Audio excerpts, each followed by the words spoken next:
Good morning. Good morning. Okay, so today we are on lesson 4 of the Master Energy group.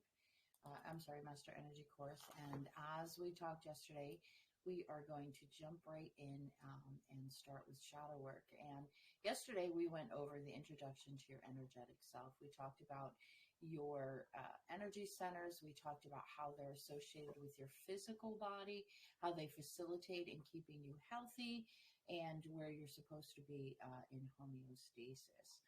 So now that we understand how our energy systems work, we're going to jump into a little bit of shadow work.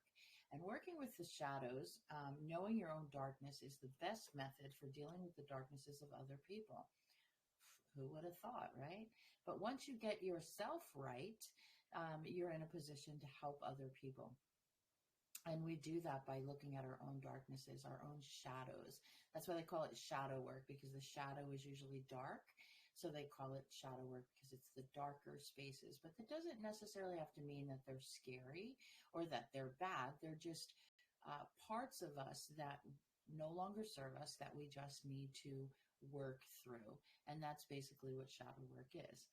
One does not become enlightened by imagining figures of light, but by making the darkness conscious, bringing those things up, those things that no longer serve us, bringing them up, dealing with them. Is this a one and done? Absolutely not. Shadow work is an ongoing thing, and it's constantly coming up. Sometimes it pops up. It can present itself as high anxiety, depression, emotional swings, and you don't know where any of this is coming from. And then you go, aha, okay, this is my subconscious waking up and saying there's certain things that I have to deal with. I also use an analogy called HALT, HALT, and that is, am I hungry? Am I angry? Am I lonely? Am I tired? Because a lot of times those same emotions can present themselves, and it's all because I'm either hungry, or I'm angry, or I'm lonely, or I'm tired. But if they're none of those things, then we really have to go and start asking, what's bothering me? What's going on? Dark aspects of ourselves that we have made unconscious, relationships with family, friends, culture, societies, what we're taught or what society expects from us, or what our parents expect from us. Then we have the even darker sides, and that's the trauma or the abuse of childhood. Whatever the experience, humans do not like to address things. It's easier to brush everything under the rug and push it back into that subconscious or your unconscious mind because it's just too painful to address. So you're going to leave it there. It's like, I don't want to deal with it. I'm just going to leave it there. But I'm going to tell you that shadow work is necessary. Why is it necessary? The shadows of the dark places that are within us, and I refer to them as your energy cords. Remember when we talked about those energy cords in the very beginning of this course? That's where I refer to these darker places as energy cords, those things that attach to us as we grow from the moment we're born until we get to adults. We have different events, different people, different things, traumas, all these things that happen that attach to us energetically. These cords or shadows will keep us from our true purpose. We all have them. Some are major traumas, and some are simply having your feelings hurt in the 3rd grade by your friends, but they're all very real, and they're all just as damaging on this journey if they're not taken care of. Now, I will tell you that our bodies are designed, our brains are designed to protect us. However, our souls are designed to put us on our divine path, to put us on our true soul purpose. So even though our conscious mind wants to put things away and not have to deal with them, eventually things are going to start to pop up. So that's how we're designed. So why not deal with them? Okay, because dealing and healing does not require feeling the original pain. Whether our pain was physical or emotional at the time, we had no control over it. We didn't have the tools, the knowledge, the ability to control it then.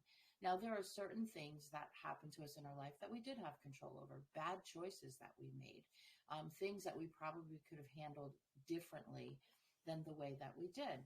That's being human, okay? So some of us did have the tools, but that's where we can't let that guilt hang on. We can't allow ourselves to feel guilty over decisions that we made. It's done, it's over, it's in the past, but we do have to work through them.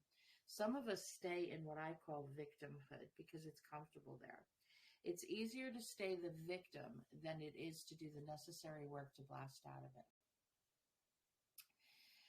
I get it. But if we visit it now and we make peace with it now, then we can take back the power no matter what age you are. You can take back your power just by dealing with these things, that these energetic cords.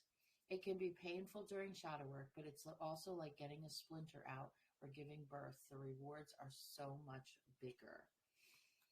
So, how do we do that? We identify the culprit. Step one, identify the source. Where are these feelings coming from? Is it childhood trauma due to abandonment issues? Is it drug abuse? Is it witnessing some sort of trauma, a car accident, a murder? These are all things that, when we're younger, if we see them or we're exposed to them, it gets dumped into our unconscious or our subconscious minds, and we don't think about them, but they're there. We know they're there. We have an uneasy feeling if it's a car accident. And for me, myself, I'll use myself as an example.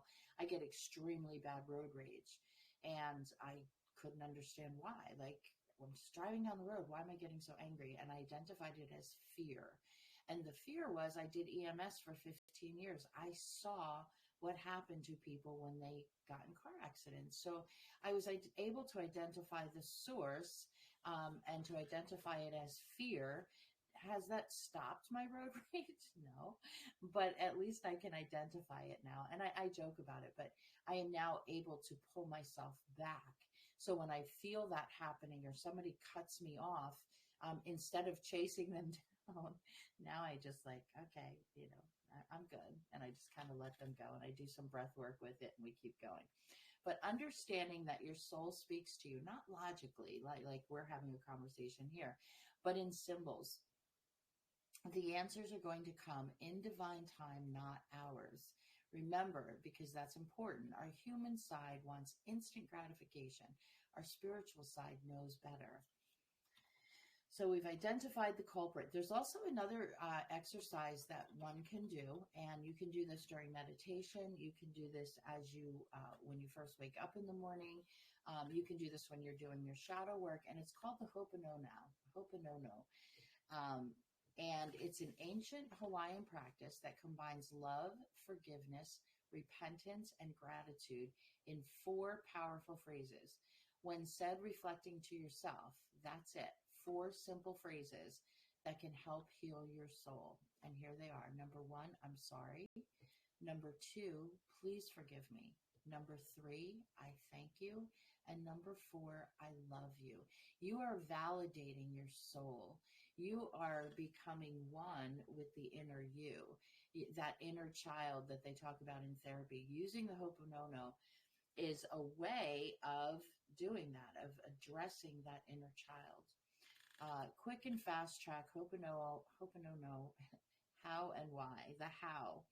Take deep breaths and close your eyes. All right, take a couple deep breaths. We talked about that breath work, taking those deep breaths in and relax. And taking another deep breath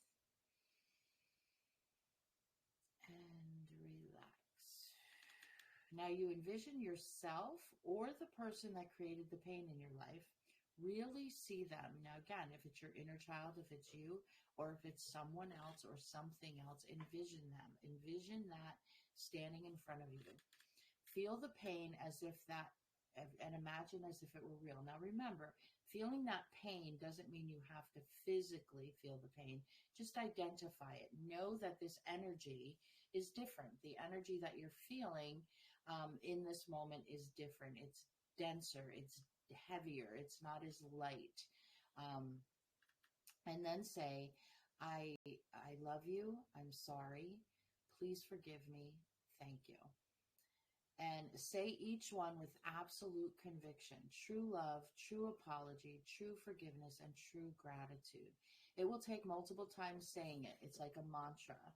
But when you think the person in your imagination or yourself is ready to merge you both into one, it will make you feel some sort of an emotion. And as you start to merge with that person that you're forgiving, or that inner child that you're acknowledging, you're going to have a physical reaction. And that physical reaction usually is crying. It's usually like a shedding or a release. Sometimes it's just a sigh, just, and it's like, whoa. And then the energy starts to feel a little bit lighter. So you know that you've worked through that. And it is a very beautiful experience when you put your heart into it. The why to the Ho'oponopono. It's based on the theory that we are all truly one energy. That is why it is one of the highest forms of self-love. You're reclaiming your energy through love and forgiveness.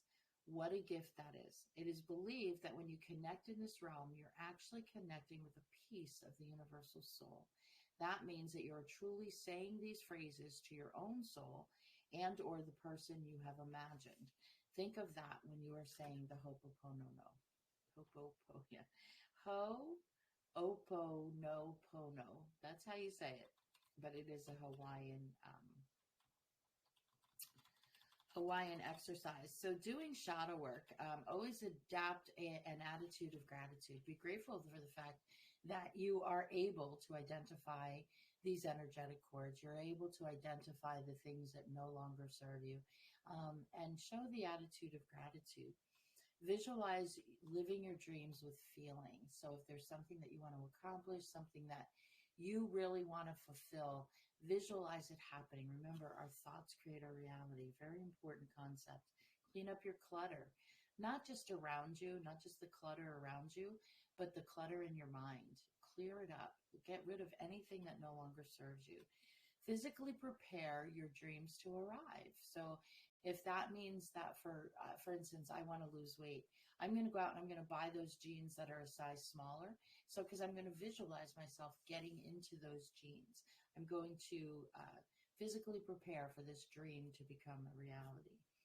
Ask for divine guidance. Remember, you're never alone. You are never alone on this journey. Let go of attachment to the outcome. I may never get into those dreams, but you know what? I'm going to try. And that's all that I can do. And feel good about it now. Feel good about it. Know, you know what? I'm going to do this. And, you know, I feel good. I feel good about who I am and where I am. Live in the present moment. Try not to worry too much. You know, I always tell people that life happens between the inhale and the exhale. Because you can't control what happened yesterday, and you can't control what's going to happen in the future. Yes, you can anticipate it. You can prepare for it. But worrying about it is not doing anybody any good. Write a dreams journal. Write things down. So how to do shadow work: meditation, journaling, blogging, working with a therapist, psychologist, counselor, or holistic practitioner. We do have a Telegram chat with M called Shadow Chat. I don't know if it's still active. It was there and now it's gone, so I'm not really sure, but you can also reach me via email, angelsdo@angelsdohealing.energy, and I'll be more than happy to help you on your spiritual journey. So, and that is shadow work. So we are going to we're going to jump right into third dimensional, fourth dimensional, and fifth dimensional consciousness in the next video. So you guys have a blessed day. That's a short excerpt on shadow work. And if you have any questions, you know how to get